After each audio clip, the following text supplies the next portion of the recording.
Hello guys, Johnny here. Gonna show y'all basically 3 different loads. How to load ball and cap revolvers 3 different ways. I'm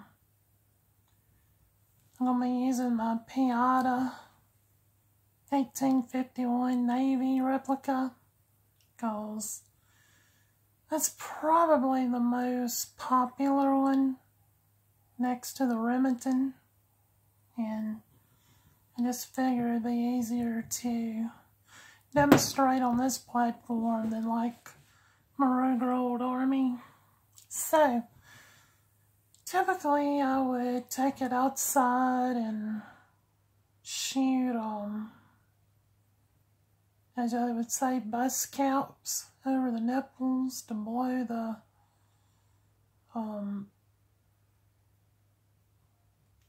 basically clean the cylinder out, get the grease and stuff out.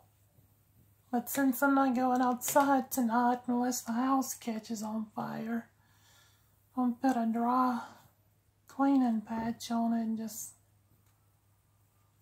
run it down in these cylinders.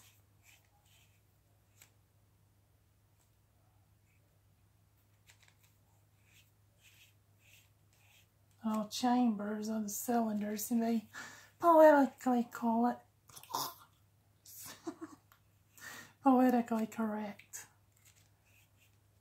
I got really tongue-tied right then. It's kind of hard doing this through the viewfinder. If my camera falls, it's gonna be kind of funny because I got it rigged onto my stand with hair tie.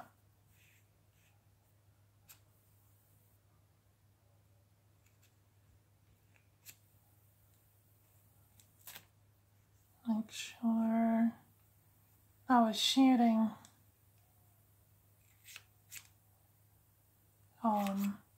paper cartridges out of it last. I'm just making sure there's no debris from that left over.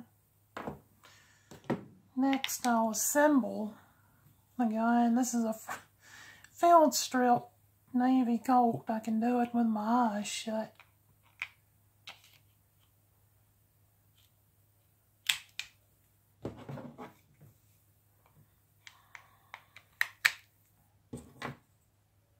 I should have been born a century ago. I'll just put it that way. Okay, we're assembled. I don't have a loading block, so bear with me. Of course, you're going to need powder. I'm using 777 for this. A powder measure. For my first load, and the most simple load, is going to be a self-defense load. 20 grains of powder. I know that doesn't sound like a lot, but when you're shooting 777 in a 130 grain conical bullet, it actually rivals a 38 special plus B. As you can see, I've already got it all lubed up.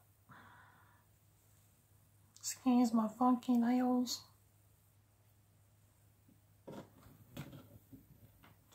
And what makes this load simple is I don't bother with lube or anything. Give it a few little taps, settle the powder. When you tap it like that, the fine grains go, it settles the powder, and you actually can get more in here than just pouring it in. I'm trying not to talk real loud either. It's like 12 o'clock at night. I don't want to wake everybody up. Take powder.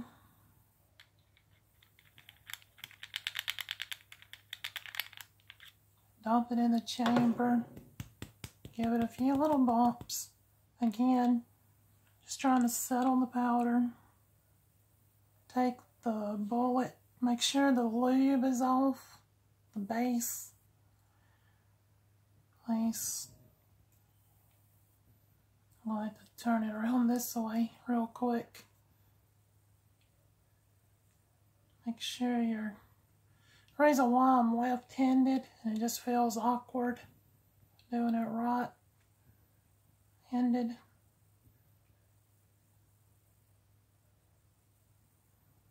Anyway, and then you just cock it over, or it's... Make sure it's lined up. These conicals, sometimes they will turn to the side on you. You have to kind of play with them. Round ball is by far easier to load. Unfortunately, I don't have no round balls right now. I need to load some up.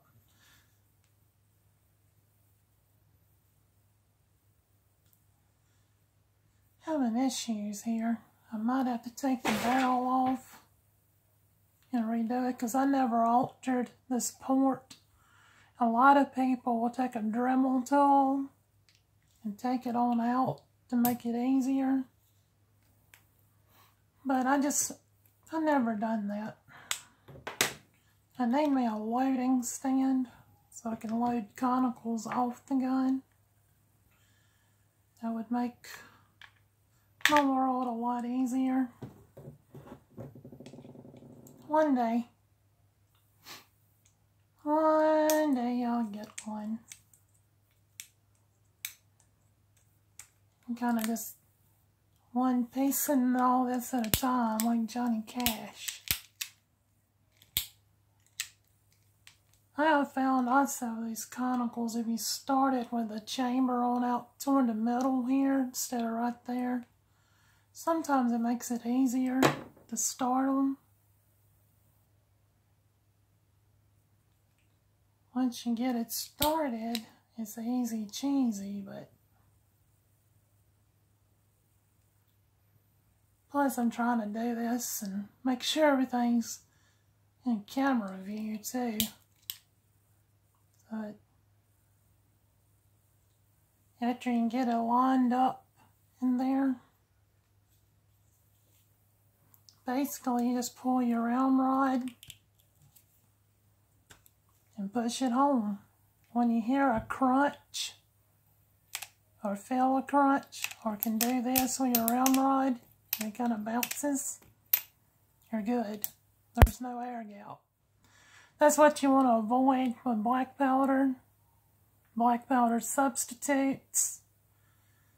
Anything to do with black powder, whether it's real black powder, 777, Alliant, Black MZ, Old American Pioneer, or whatever. Always make sure there's no air gap. Because if there's an air gap, it will give you a really bad day. Okay, the second load is more plinking oriented. Excuse me, I did not... Gosh, I hate it when things get out of order. Kind of got things out of order, messing around all up in here. Again, you need your powder. But this time I'm going to drop it down to 15 grains, and this is kind of a pussyfoot load. But, you know, when you're just plinking, you don't want to use up all your powder.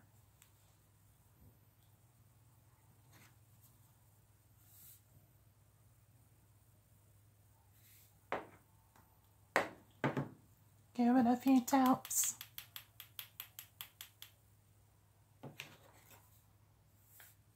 Of course, you can load it quicker than this. I just like to make sure the powder settles. Pour your powder in. And what I'm going to do this time, for this load, I'm going to put, I'm out of wads, so I'm just going to put just a little bit of real cotton You don't want to use a synthetic. That plastic will melt in your barrel. Put it over the powder. Take something like this punch. Press it on in. And what I'm going to do is just rotate it back around to where I'm halfway again. Make things easier. And since I'm plinking and been shooting a lot more than a self-defense situation, I'm going to take a little more lube. This is what I would typically do with a round ball load. And you put that on top of the cotton. Generally, you want dry wood. I'm getting all tongue-tied tonight.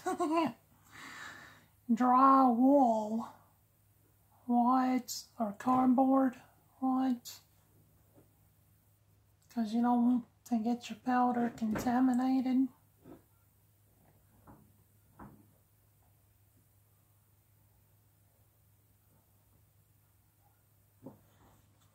Rotate it under the cylinder. Come in under the ramrod. One day I will be able to do a video without getting all tongue-tied. I admit I'm camera shy, that's why I rarely show my face on camera. But I enjoy doing this because I like to educate people, or at least let them know how I do things. It may not be how Roy or Jill down the road does it, but it's how I do it. And you just ram it home till you feel a crunch or hear a crunch.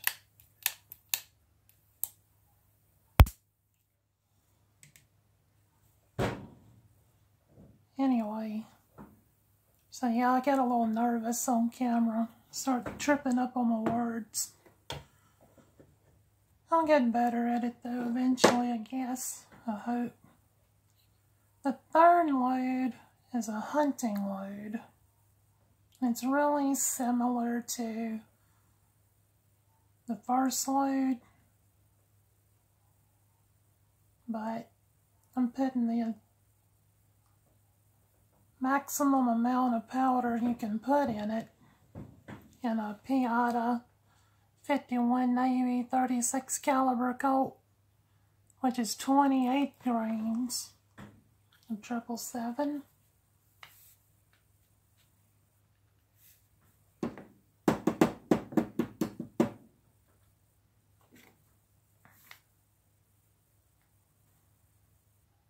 And this will actually compress this 777 a little bit. I can't advise compressing it because they say not to do that, but honestly I've never had an issue with it.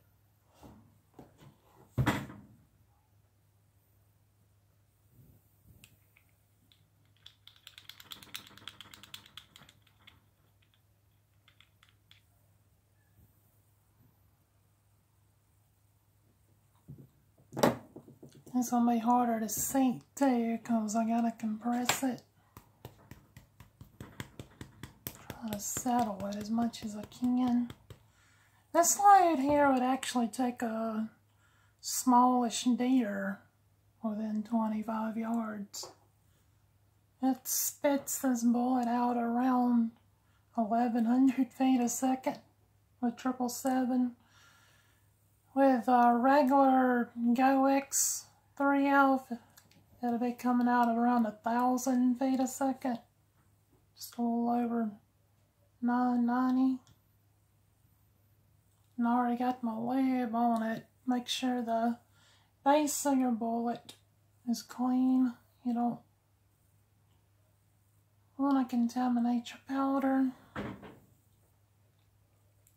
Rotate it under the lever, under the rammer.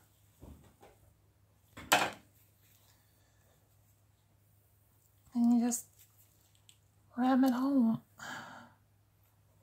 Like I said, that's a little bit harder, but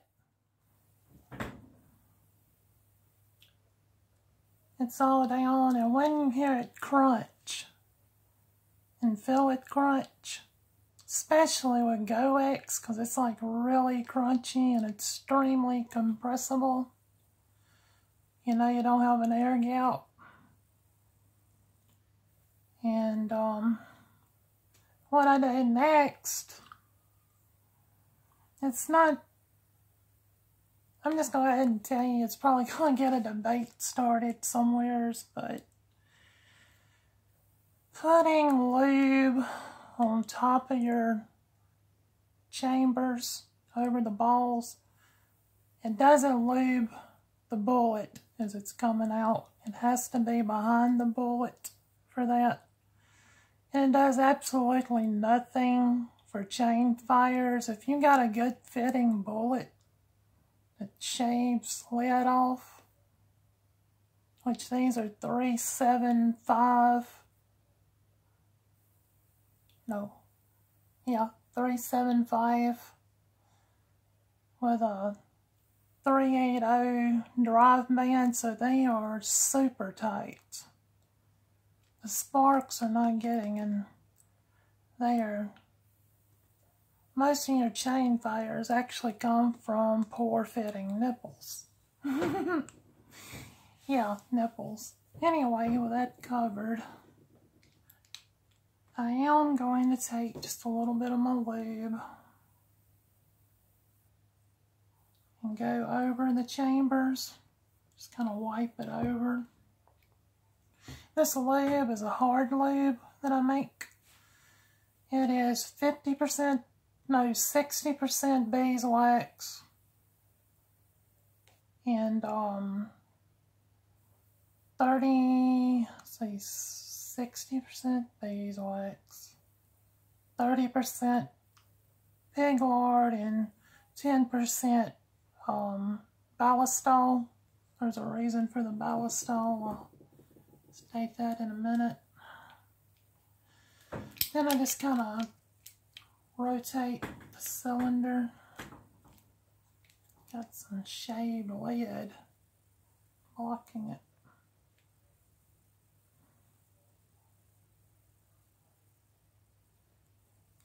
Oh yeah, I forgot a little step. I'm gonna take my cylinder off. You don't have to do this. I just like to do it.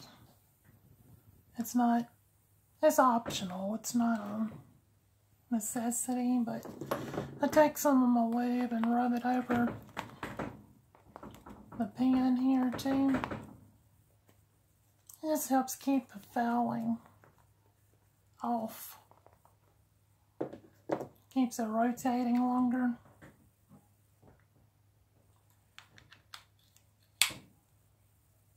Put it back on.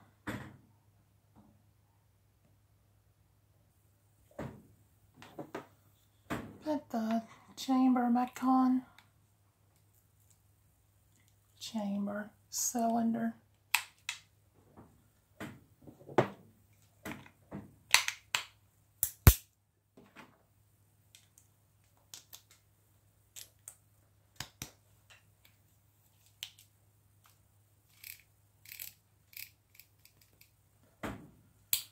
And then you would cap it,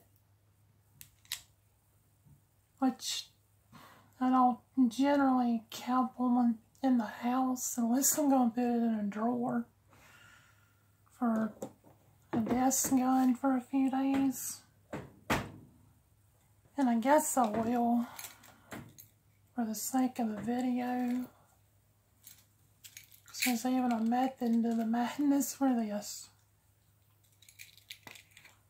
I think this is probably the longest video I've done, going on 20 minutes.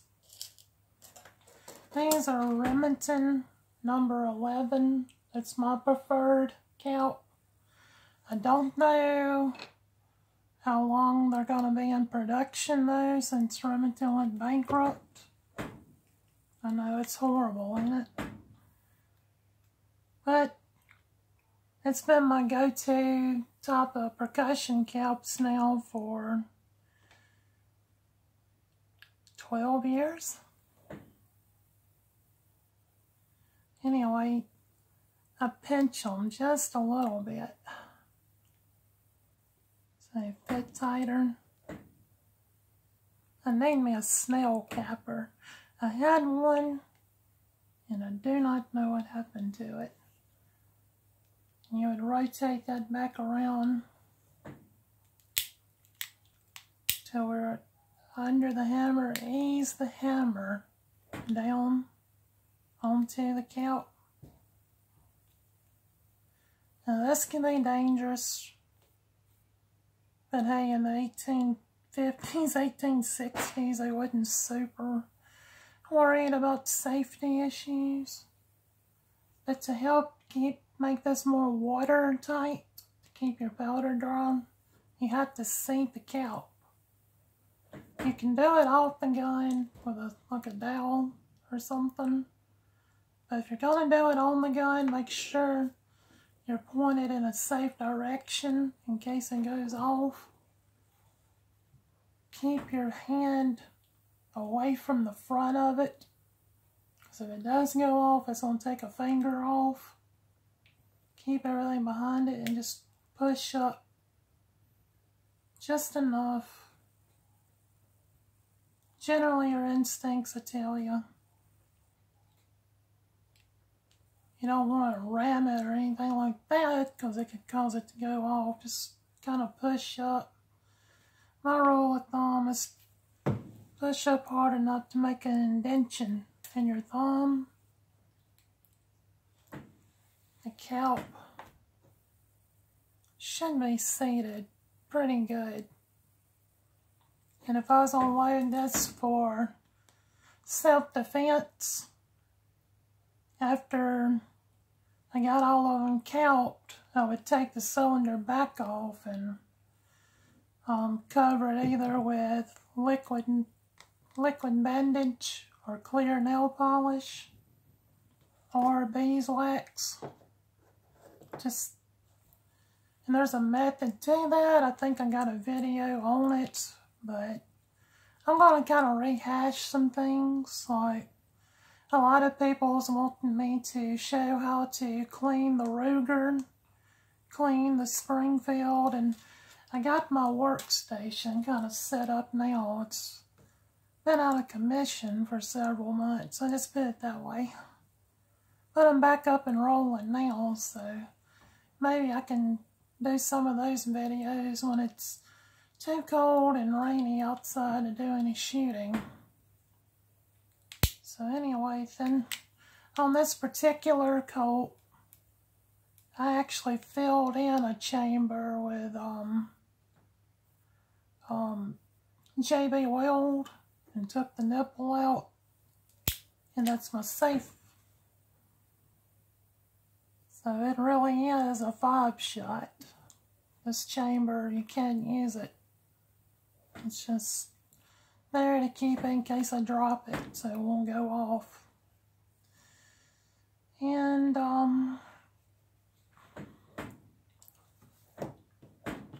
since I'm rambling here, I guess I'll go on and mention this. I'm going to be doing a promotional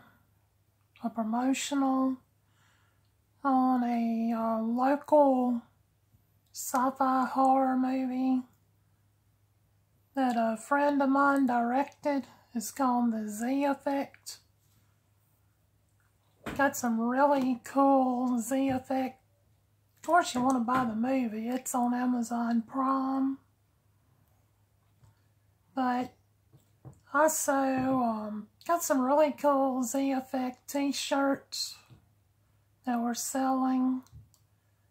And the commission that I make off from it, I'm going to put toward my YouTube channel and try to make it better. So it's not just helping the local film industry down in Louisiana, it's helping me too. Because I don't have no extra outside source of income right now to keep the channel going. I mean, I'm buying everything with no side money. I'm not saying you have to go buy a t-shirt or anything. I'm just saying it would really help. And when I do another video, I will wear the t-shirt and show you guys what it looks like. But yeah, that's my beautiful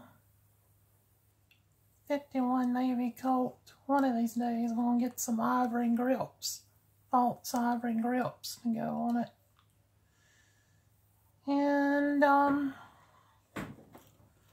that's generally how I load the ball and cap revolver. I'll show a short video using actual round balls too, because some people's not interested in conicals. They want to shoot it true round ball.